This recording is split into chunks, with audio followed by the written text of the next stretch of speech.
ನಮಸ್ಕಾರ, ನೀವು ನೋಡ್ತಿದ್ದೀರಾ ಅಶ್ವವೇಗ ನ್ಯೂಸ್. ನಾನು ಚಂದನ. ಅಮೀರ್ ಖಾನ್ ಅವರ 3ನೇ ಮದುವೆ ಅಂತೂ ಸೋಷಿಯಲ್ ಮೀಡಿಯಾದಲ್ಲಿ ಸಿಕ್ಕಾಪಟ್ಟೆ ವೈರಲ್ ಆಗ್ತಿದೆ, ಹಾಗೆ ಟ್ರೆಂಡ್ ಆಗ್ತಿದೆ. ಒಂದಷ್ಟು ಚರ್ಚೆಗಳಿಗೂ ಕೂಡ ಕಾರಣ ಆಗ್ತಿದೆ. ಏನಪ್ಪ ಆ ಚರ್ಚೆ, ಯಾಕಿಷ್ಟು ವೈರಲ್ ಆಗ್ತಿದೆ ಅಂತ ಹೇಳಿದ್ರೆ, ಅಮೀರ್ ಖಾನ್ ಅವರೇನು ಯಾರು ಮಾಡದೇ ಇರೋ ತಪ್ಪು ಮಾಡಿಲ್ವಲ್ಲ ಅಂತ ಕೂಡ ಒಂದಷ್ಟು ವಿಷಯಗಳು ಕೇಳಿ ಬರ್ತಿದೆ.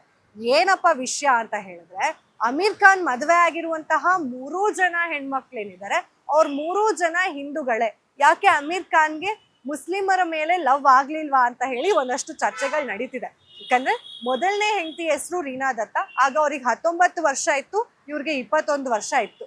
ಅದಾದ್ಮೇಲೆ ಅವರಿಗೆ ತಲಾಖನ್ನ ನೀಡಿ, ಅಂದ್ರೆ ಡಿವೋರ್ಸ್ ಕೊಟ್ಟಾದ್ಮೇಲೆ ಅವರು ಕಿರಣ್ ರಾವ್ ಅವ್ರನ್ನ ಮದ್ವೆ ಆಗ್ತಾರೆ. ಕಿರಣ್ ರಾವ್ ಅವ್ರನ್ನ ಮದ್ವೆ ಆದಾದ್ಮೇಲೆ ಅವ್ರಿಗೂ ಕೂಡ ಡಿವೋರ್ಸ್ ಅನ್ನ ಕೊಟ್ಟು ಈಗ ಗೌರಿ ಅವ್ರನ್ನ ಮದ್ವೆ ಆಗಿದ್ದಾರೆ. ಸೊ ಈಗ 3 ಜನ ಏನಿದಾರಲ್ಲ, ಇವ್ರು 3 ಜನ ನಮ್ ಹಿಂದೂಗಳೇ ಅಂತ. ಅಂಡ್ ಇನ್ನು ಬಿಜೆಪಿ ನಾಯಕಿ ನಜಿಯಾ ಇಲಾಹಿ ಖಾನ್ ಏನಪ್ಪ ಹೇಳಿಕೆಯನ್ನು ಕೊಟ್ಟಿದ್ದಾರೆ ಅಂತ ಹೇಳಿದ್ರೆ, ಅಮೀರ್ ಖಾನ್ ಮದುವೆ ಆಗಿರುವಂತಹ 3 ಜನ ಕೂಡ ಹೆಣ್ಮಕ್ಳು ಹಿಂದೂ ಅವರೇನೆ. ಅವ್ರ ಜೊತೆ ಮದುವೆ ಆಗ್ತಾರೆ, ಒಂದು ಮಗುವನ್ನ ಮಾಡ್ಕೊಳ್ತಾರೆ, ಆಮೇಲೆ ಡಿವೋರ್ಸ್ ಅನ್ನ ಕೊಡ್ತಾರೆ.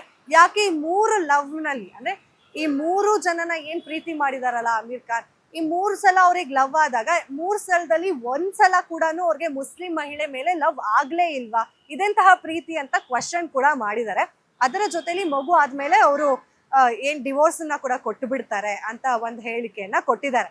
ಅಂಡ್ ಅವರು ಯಾಕೆ ಹಿಂದೂ ಆಗಿ ಕನ್ವರ್ಟ್ ಆಗ್ಲಿಲ್ಲ, ಹಿಂದೂ ಹೆಣ್ಮಕ್ಳನ್ನೇ ಮದುವೆ ಆಗ್ತಿದ್ದಾರೆ ಅಂದಾಗ ಅಮೀರ್ ಖಾನ್ ಅವರು ಹಿಂದೂ ಆಗಿನೇ ಕನ್ವರ್ಟ್ ಆಗ್ಬೋದಿತ್ತಲ್ವಾ ಅಂತ ಹೇಳಿ ಒಂದು ಹೇಳಿಕೆಯನ್ನ ಕೊಟ್ಟಿದ್ದಾರೆ. ಇವ್ರು ಅಷ್ಟೇ ಅಲ್ಲ, ಸಾಕಷ್ಟು ಜನ ಸೋಷಿಯಲ್ ಮೀಡಿಯಾದಲ್ಲಿ ಟ್ರಾಲ್ ಕೂಡ ಮಾಡ್ತಿದ್ದಾರೆ ಅಮೀರ್ ಖಾನ್ ಅವ್ರನ್ನ.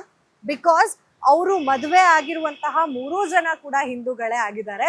ಅಂಡ್ ಅವ್ರು ಯಾರೂ ಕೂಡ ಕನ್ವರ್ಟ್ ಆಗ್ಲಿಲ್ಲ ಮುಸಲ್ಮಾನರಾಗಿ, ಅದೊಂದು ವಿಷಯ ಚರ್ಚೆ ಆಗ್ತಿದೆ. ಹಾಗೆ ಇವರು ಕೂಡ ಕನ್ವರ್ಟ್ ಆಗ್ಲಿಲ್ಲ ಹಿಂದೂ ಆಗಿ. ಇದ್ರ ಬಗ್ಗೆ ನಿಮ್ಗೇನ್ ಅನ್ಸುತ್ತೆ?